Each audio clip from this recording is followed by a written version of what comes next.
तो नमस्कार दोस्तों, कैसे हैं आप सब लोग। उम्मीद करता हूं स्वस्थ होंगे, व्यस्त होंगे, ज़बरदस्त होंगे। तो साथियों, मैं आपका दोस्त मनीष कुमार आपका हार्दिक स्वागत करता हूं आपके अपने चैनल गेट सॉल्यूशन में। साथियों, आज हम ये जो वीडियो मैं आपके बीच लेके आया हूं, ये बीएड, डीएड और एनएस डीएलएड तीनों के लिए महत्वपूर्ण होने वाली है। हम तीनों से संबंधित कुछ सवालों पर चर्चा करेंगे, जिसमें पहली चीज़ तो नीचे से लगातार जो कमेंट आ रहे हैं वो ये आ रहे हैं कि सर नियुक्ति होगी कब होगी, होगी या नहीं होगी। डीएड साथियों के कमेंट आ रहे हैं, पहली चीज़।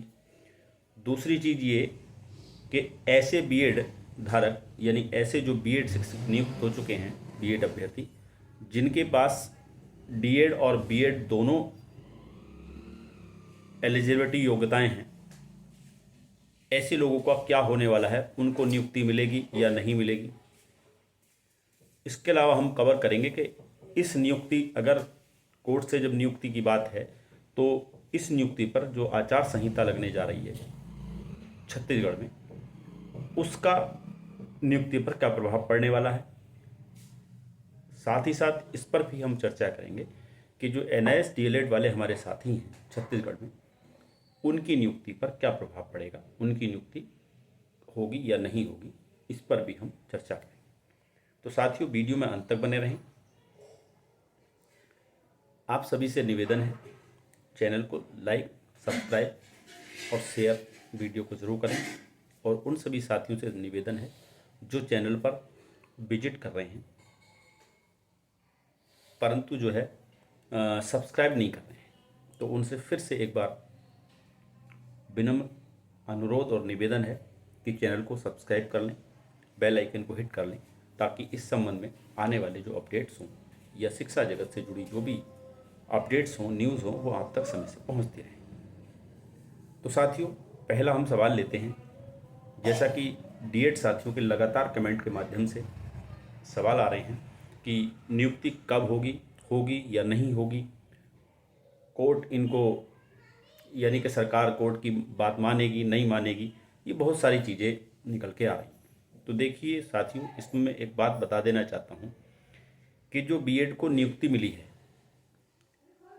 ये नियुक्ति यूँ समझिए कि एक कागज़ की नाव है जिसमें बीएड धारियों को सवार कर दिया गया है।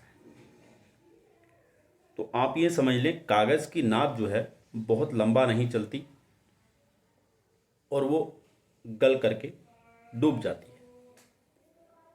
तो साथियों, आप बिल्कुल निश्चिंत रहें, ये कागज़ की नाव बिल्कुल गल चुकी है, बस डूबना बाकी है। उसका आप इंतज़ार कीजिए कि 10 दिसंबर को जो सुनवाई होने वाली है माननीय छत्तीसगढ़ हाई कोर्ट में वीरेंद्र कुमार वर्मा जी की बेंच में। तो बिल्कुल निश्चिंत रहिए, नियुक्ति आपकी होगी और 110% होगी। अब बात कर लेते हैं ऐसे बीएड साथी कैंडिडेट्स जिनके पास दोनों योग्यताएं उनके पास हैं, चाहे वो डीएड हो या बीएड हो, दोनों ही योग्यताएं उनके पास हैं। उनका आखिर क्या होगा, इस नियुक्ति में उनको नियुक्ति बनी रहेगी या नहीं बनी रहेगी, इस पर हम बात कर लेते हैं। तो देखिए साथियों, जिन लोगों ने फार्म फिलअप करते समय, फार्म डालते समय दोनों को मार्क कर दिया है, यानी कि बीएड और डीएड दोनों को टिक किया है, वो अपनी नियुक्ति में बने रहेंगे। एक बात। लेकिन जिन लोगों ने फार्म भरते समय, अप्लाई करते समय डीएड को और बीएड को, बीएड के साथ डीएड को टिक नहीं किया, केवल बीएड को टिक किया है, तो साथियों मैं बता देना चाहता हूँ, ये कड़वा सत्य है, शायद आपको अच्छा ना लगे, लेकिन सत्यता यही कि उन लोगों को नियुक्तियाँ नहीं, उनकी नियुक्ति नहीं बच सकती जिन्होंने केवल बीएड को टिक किया है और डीएड को टिक नहीं किया है। इसके अलावा कुछ ऐसे समझदार बीएड कैंडिडेट्स थे जिनको पता था कि ये दिक्कत होने वाली है और हम कागज़ की नाव में सवार हैं और ये एक न एक दिन गल करके डूब जाएगी। तो ऐसे लगभग 38 या 40 अभ्यर्थी ऐसे हैं जो कोर्ट से ये ऑर्डर ले आए हैं कि हम डीएड हैं और हमने उस फार्म फिलअप करते समय डीएड को टिक नहीं किया था, केवल बीएड टिक किया था, तो हमें जो है नियुक्ति में बने रहने दिया जाए। तो वो इस तरह का एक ऑर्डर लेकर के आए हैं। तो उन लोगों की नियुक्तियां सेफ रहेंगी, 38-40 जो भी लोग हैं उनकी नियुक्तियां यहाँ पर बिल्कुल अच्छे, आप ये मान लीजिए, सुरक्षित रहेंगी। बाकी जिन लोगों ने हाथ पे हाथ धरे बैठे रहे, ऐसे साथी जिनके पास डीएड और बीएड दोनों डिग्रियां थीं, उन लोगों का नहीं हो पाएगा। अब बात कर लेते हैं साथियों कि जो हमारे एनआईएस साथी हैं, एनआईएस डीएलएड वाले साथी हैं, उनको इस भर्ती में कंसिडर किस तरह से किया जाएगा, उनको नियुक्ति मिलेगी या नहीं मिलेगी। तो देखिए साथियों, मैं पहले से कहते आ रहा हूँ कि आप पूरी तरह नोटिफिकेशन में शामिल थे और आपको अनदेखा नहीं किया जाएगा। आप ये भी जानते हैं कि 10 दिसंबर को ही माननीय सर्वोच्च न्यायालय में गवई सर जी की, ऑनरेबल जस्टिस गवई जी की बेंच में रिव्यू पिटीशन की अगली सुनवाई होने जा रही है। और पिछली सुनवाई जो हुई है वो बहुत ही पॉजिटिव हुई है एनआईएस डीएलएड के अगर परिप्रेक्ष्य में देखा जाए। और जो ऑनरेबल जस्टिस गवई जी हैं वो काफ़ी जो है डीएड के पक्ष में जो बहुत सॉफ्ट और उनका जो रवैया बहुत पॉजिटिव नज़र आया। तो जब तक माननीय सुप्रीम कोर्ट में मामला लंबित है तब तक आपको भर्ती से बाहर नहीं किया सकता, आपकी नियुक्ति होगी, बशर्ते माननीय सुप्रीम कोर्ट में जो रिव्यू पिटीशन चल रहा है उसमें अगर कोई एनआईएस डीएलएड के अनफेवर निर्णय आता है तो फिर दिक्कत हो सकती है, वरना उससे पहले कहीं से कहीं तक आपको कोई प्रॉब्लम नहीं है, आपको नियुक्ति जरूर मिलेगी। अब हम लास्ट बिंदु पर आते हैं कि इस पर आचार संहिता का क्या प्रभाव पड़ने वाला है। तो देखिए साथियों, जब माननीय छत्तीसगढ़ हाई कोर्ट में पिछली सुनवाई हुई है 28 नवंबर को, तो उसमें आपने देखा मनदीप काल्रा जी ने ये कहा था कि हमें नियुक्ति कब मिलेगी और नियुक्ति की क्या स्थिति रहेगी, सूची से बात नहीं बनेगी।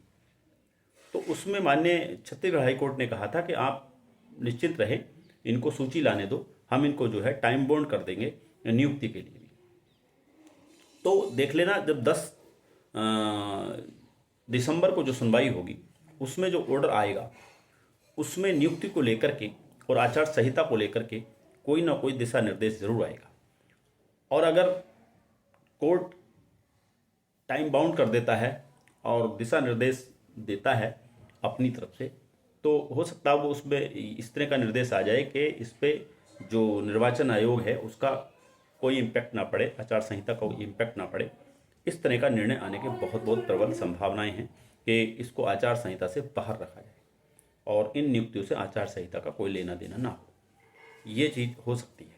तो साथियों निश्चिंत रहें, जैसा लग रहा है इसको केस को रीड करके ये लग रहा है कि इस पर आचार संहिता का कोई प्रभाव पड़ने वाला नहीं और ये नियुक्ति आचार संहिता के अंदर भी रहेगी, क्योंकि ये नया काम नहीं है, पुरानी भर्ती है।